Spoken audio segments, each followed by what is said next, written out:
What is up, RavensFlock? Huge shout out for your support for the 410 Sports Talk. Chance and Glenn are the best in the business. They're killing it right now. They love talking Raven talk. Make sure you go subscribe to their channel. Let's go Ravens. Big trust. Welcome in, everybody, to another episode of 410 Sports Talk. I'm Glenn Martin, here with my co-host, typically the producer, but co-host for the day, Daniel Kunimoto. You guys know him as DK, as we continue to wait for James Haskell to return from his vacation and hope that all is going well there. But I appreciate you coming out and being my co-host for the day. DK, how you doing tonight?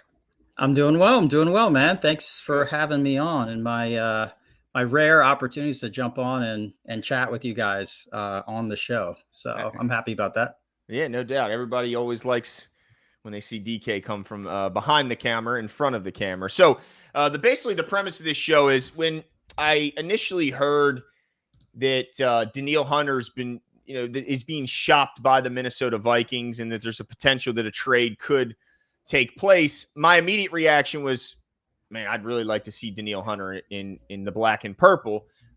Just this black and purple. Black and purple. Yeah, not Minnesota Viking. I've been a fan of Danielle Hunter since he's come out of college. I think he's basically double-digit sacks waiting to happen. And, a lot of people still point to the edge position as being the biggest area of need for the Ravens after the loss of Calais Campbell. Justin Houston's not under contract. Neither is JPP. And, some consider the start of Oweh's career to be a bit of a disappointment. And that's also another area another reason that people have concerns heading into this season. Well, I'm here to tell you that I don't think it's as big a need as a lot of people are making it out to be. I'm gonna do my best, DK, to convince you that edge isn't all that important to this team and that they might not need to go out and add some big name, whether it's through the trade or if we see later some cap casualties coming down after the June. I think it's June 1st, I believe it is. Maybe so we should be having them any day here. Right. Where it's not going to affect the compensation pick and it could certainly be a little different for as far as the cap ramifications. So I'm going to lay out my argument here, and I'm going to start with the fact that the Ravens, I think, are being overlooked in how good they were last season at getting to the quarterback. They finished top 5 in the NFL with 48 sacks. I'm going to bring this up here just so I can show everybody, what I'm looking at. But I think a lot of people are kind of underselling what the Ravens did last year from a sack perspective and making it sound like, that they were not very good at it. But in fact, they were top 5 defense when it comes to sacking the quarterback. Now, of course, you can see here that there is that one outlier. I mean, there's no doubt that the Philadelphia Eagles were clearing away the best, unit as far as getting to the pass to the passer and affecting them. And it seems like, much to the dismay of their division and their conference, that they've only gotten better in that regard with the recent draft picks and additions that they've made. But outside of that incredible outlier of the Philadelphia Eagles being at 70, 48 sacks is just 7 over the course of a 17-game season behind the Chiefs, who are in second place. And so that's got to give me that gave me a little bit of hope, because I said, let me look this up and see exactly how many sacks they are off the pace. Now, I expect, even with the additions, after I just mentioned that they have added, some regression in that area for the Eagles, because 70 is just right. I mean it's insane. Yeah, like it's crazy. You can see everyone else in a general area, and then boom, there go the Eagles way up. So I think their number is going to come down, and so for that reason, that's another reason why I think the Ravens are going to be okay if they don't add a Danielle Hunter, if they don't add another big name guy. I know there was some some Clowney. People were saying, hey, you should go get Clowney. Maybe you should go get Ngakoue back. Because of his sack success, although he didn't really perform well in his time in Baltimore. But that's just one of the reasons why I don't think it's quite, so desperate of a need. Then the next one is, what's really been lost from that group that put up 48 sacks, right? Because it's not like they're not bringing back any of those guys. In fact, most of the guys are expected to be back that were biggest participants in getting those sack numbers up to 48. So I'm also going to pull that up here now. That way you guys can kind of follow it along with me. But the big name missing from this list, which I'm about to put up, is, of course, Calais Campbell. And I'm not saying they're not going to miss him. They're going to miss Calais Campbell. However, he only accounted for 5.5 total sacks. Now, he may have some more pressures and all that. And I'm sure he, influenced the passer with his long arms and getting his hands in the passing lane.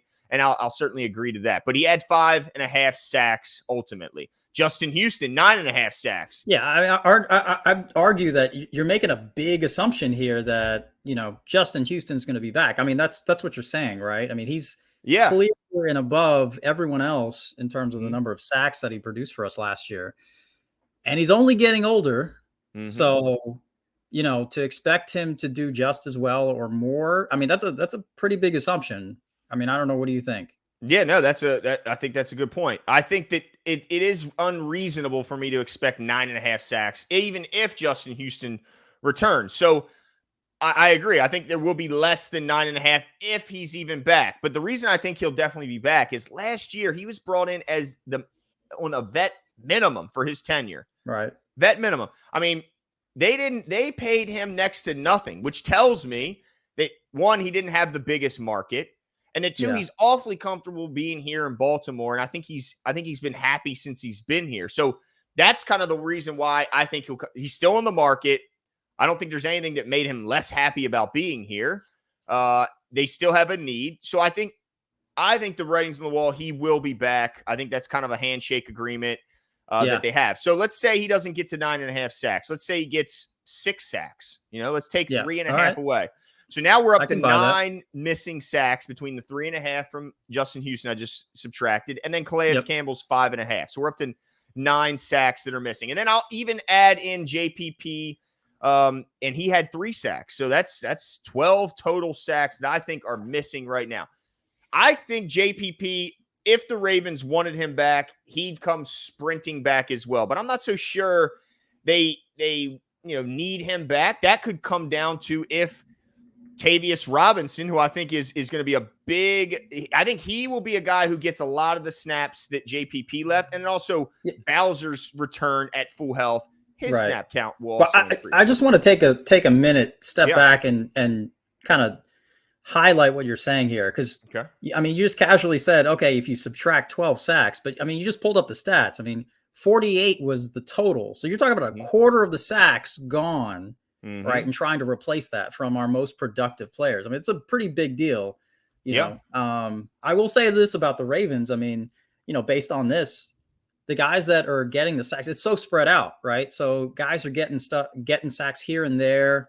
You get production, on our team from, obviously the edge, but also Roquan and Queen factor into that. And then the front line. I mean, I expect actually a big step up and, kind of a breakout season. I'm expecting a breakout season from Travis Jones. Mm-hmm. So there's some production there, but it's very spread out. But I mean, you are talking about a quarter of the sacks from last year that you're just going to erase. You got to find where it's going to come from. Some of it, I mean, I agree with you that Justin Houston, I mean, he brings great value. So vet minimum, if he's going to bring 6, 7 sacks even, I mean, that's a pretty good deal. Mm-hmm. But does it put us over the top? That's the question that I have.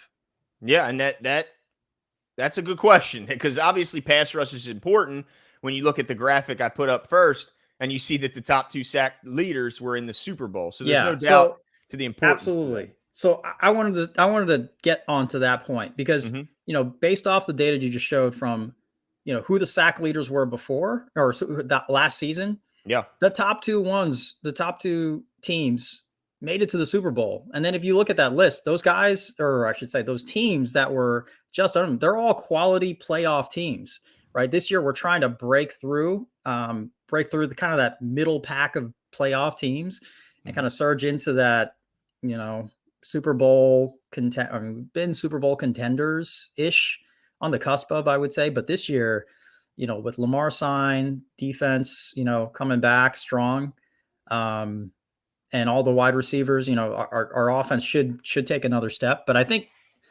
the sacks have to be there in order for us to be that top tier team to go against, the Chiefs. Everyone talks about the Chiefs. I always think about, I haven't looked at deeply into the data of the Chiefs, but I always think about a team, their team defense not being, elite. They do just well enough to keep things kind of moving and leave the rest of Patrick Mahomes. Mm-hmm. But when I look at it, I was like, dang, they got a lot of sacks last year. They're no slouches either. And so I kind of feel like, while our defense is known to be stout and, we got Roquan Smith right in the middle and, in many ways we're being feared, Marlon Humphrey's a stud.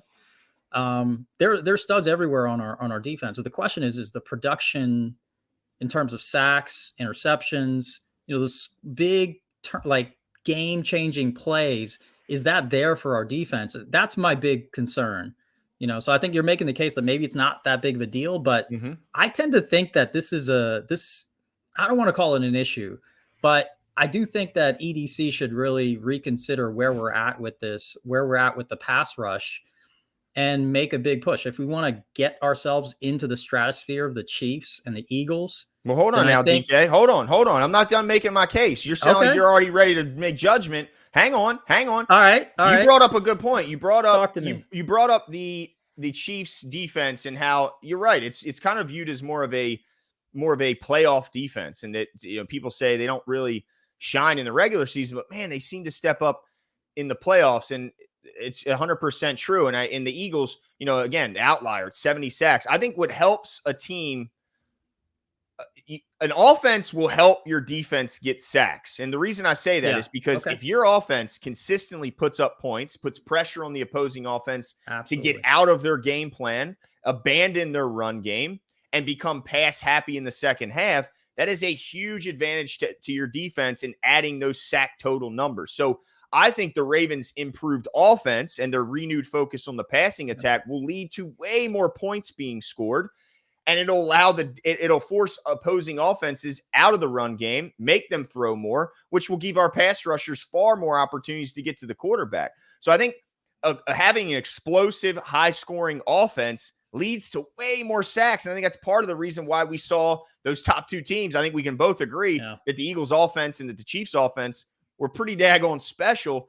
And because they force teams to have to play catch up, and when you're playing catch up, typically you're throwing the ball. You're not running your way back into a game after a deficit. You're throwing the ball back, or throwing your way back into the game. So I think the improvements on offense is another huge reason why the Ravens sack numbers will go up, simply because time of possession is going to go up for opposing offenses. Think about Greg Roman's whole mantra was, let's get up to the line of scrimmage with about 10 seconds left. That way the defense doesn't have an opportunity to do a lot of switching, and we're going to snap the ball with 1 or 2 on the clock, which is why the Ravens always had this massive advantage in time of possession. Well, if the defense isn't on the field much, it's hard to sack the quarterback. So I think offensive time of possession will go down for the Ravens. It'll go up for opposing offenses. Play counts will go up for the opposing, which will give more opportunities for sacks. And then, not only that, DK, but also, I don't know if anyone – it's crazy that I even have to ask this question, and I think it makes people think a second. I don't know. I mean, Todd Monken's obviously going to have the biggest impact as far as the new coaches, but right on his heels, I think, is Chuck Smith. I think bringing in a pass rush guru that's as well respected and accomplished as Chuck Smith, the excitement, the enthusiasm he's bringing to the room is going to cause all of those young guys that we've been hoping on, specifically Odafe Owe, to kind of maybe turn that athletic, that athletic kind of like mold, and he's going to turn it into a pass rusher. And I think Chuck Smith's impact is really going to be felt immediately, and then it's going to be felt later on down the line in the playoffs, because the problem with a guy like Justin Houston is he might be giving you a lot in the beginning, but what's he giving you in week 17 and into the playoffs? That's where they're going to need to lean on these young guys. And I hope that Ajabo and Owe, can stay healthy, can continue. And I think Chuck Smith is going to make them so much better, give them moves and counter moves. Also, Bowser's one more year past ACL surgery. They always say you're not your true self until at least 2 years after that repair. Well, he had 2 sacks last year, but before the injury, he came off his career high of 7. So I don't think it's unreasonable to think that he can't get somewhere near that 7 count, which again knocks into that 12 that we're missing. Even if he gets to 6, he adds 4 more. Now we're down to 8 missing sacks. And then I think, I think Ajabo, we didn't have him last year. He played in the last game, but this is like getting a first round draft pick or signing a big name free agent at the edge position. I think he is going to make just the excitement that I'm listening to with Chuck Smith. I don't think this is like, well, he's a rookie, I'm kind of worried. Everything I'm hearing is that this guy is ready to make an impact today. So I think it's such a big combination of things. The offensive improvement, the fact that some guys who are not here right now are still very much so expected to be returning. And then a massive jump I'm predicting for the young guys. Maybe Tavius Robinson's ready to make that jump already. I may kind of pump the brakes a little on him, but Owe, huge year for him. He's got to get some sack number. He just has to. And then Ajabo, I think, will make a massive difference as well. Yeah, look, you're making great points. And to your point about some of the vets coming in, I think with the expectation that we're going to be, come down to the wire at the end of the season, I think what we're going to see is probably that those young guys are going to get reps earlier on, because if they play well, you just keep them in, right? Mm-hmm. But if they're struggling, then you put the vets in, and they got enough gas in the tank left at the end of the season to get us through the regular season into the playoffs. They still have, you want to keep them somewhat fresh, or at least something left in the tank so that they can produce for us, especially when the crucial moments come in the playoffs, when a play needs to happen. And it's hard to put a young guy out there and expect he's going to make a play, So, I mean, I see all those points. All of that is really, I think that's what we're hoping for. All those factors will factor into it. I will say though, kind of I looked at it another way. All right. So the defense and how well we actually put pressure on the quarterback. So I don't think we saw this stat beforehand. So I'm going to throw this out there. Hold on now. This is like lawyers, man. The defense has to see all the evidence before we hit trial. Okay. Hey, it was available to you. I'm not sharing any secrets, but when you look at pressure percentage, now the Ravens were number 6 in the league in terms of total sacks. Right. Well, they were tied for 5th, I'll say. Sorry. All right. Tied for 5th. You're right. Yeah. Come on. I said they were top 5. Don't tell me. You're right. Sorry. You're right. Absolutely. Top 5. There we go. Right.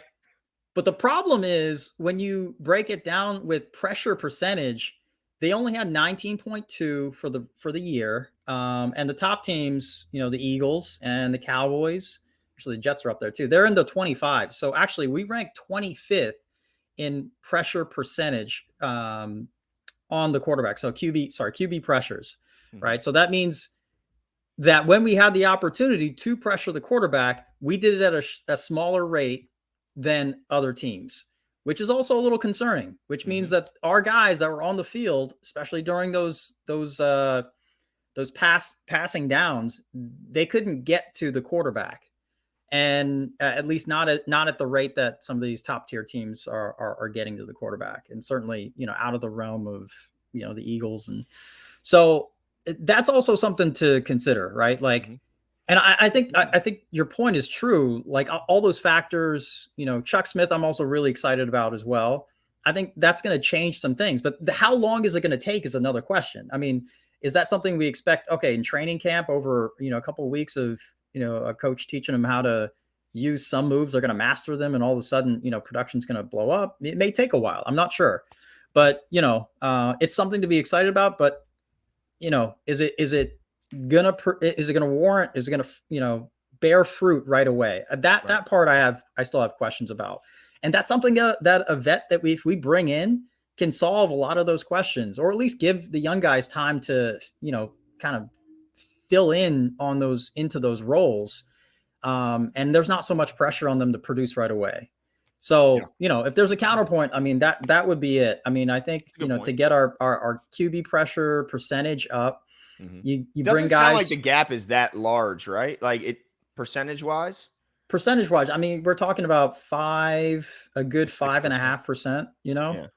So it's not the gap like when you look at 48 to 70 sacks. No, it's you're not right. as staggering of a gap. But yeah. Yeah, but I mean, at the same time, I mean, it puts us in the last half of the, 25th in the league is not anything to be. No, you don't want to be in the bottom third of anything, really. Right. So that's part of my concern. I mean, that just factors into the whole picture of where we're at with our pass rush. I do like the fact that, the problem with bringing in a vet and expecting the vet to do everything or have, most of the production like we did last year with Yoda is that when they, lose the gas in the tank, when they get injured, then we have major issues. So what I do like about, McDonald's defense is the fact that it's pretty diverse. And so it spreads out the number of pressures that come from different places, whether it's from the safeties or the, inside linebackers or the internal or the defensive line. I like the fact that these guys are, our guys, they're solid at pass rush from all different angles. It's just the question is how strong are the edge guys that when that's their main job, So I have no issues with the idea of going after a marquee name, a guy we know that can produce. I felt the same way about Danielle Hunter. I thought he was a great pass rusher, and it would be amazing to have him come in and produce for us. Well, as you can see here, I did pull up what Spotrac is predicting is that the team is really only going to be taking on a $5 million cap hit, which the Ravens currently have about, I think, 10 or 11 million. Yeah, tell me that's not doable. It's certainly doable. Now the question is, what's the draft pick going to be attached to this? But I got to imagine it's not going to be a first, it's not going to be a second. I don't even think it'll be a third. I think at the highest it'll be a fourth, but it could even be as low as a 5. And they do have some comp picks on the way for next year with Ben Powers. Sign a big deal with Oliver signing a big deal, and there's maybe Calais Campbell. I don't know how that works. Maybe he garners another pick, but they could have some extra draft capital to make this deal work. And look, I'm a Danielle Hunter guy. I would absolutely be happy if they brought in Danielle. I just wanted to make sure everybody knew that I don't think I think the Ravens could easily be a top 10 sack team, even if they don't get Danielle Hunter. And that's my point. I think top 10 is good enough to get you where you need to go when you couple that with all the other pieces around it. But I will say, I mean, just looking at the sack totals, it's pretty staggering when you look at, who's up there and where they ended up in the season. The only anomaly is kind of the Patriots ended up third in sacks and we're nowhere near the playoffs. But outside of that, it's a pretty good list of pretty talented teams up there. So it's definitely impactful. You need to have a good pass rush if you're going to want to win the Super Bowl. I mean, I'd love to see, let's see here. Who's dead last in sacks?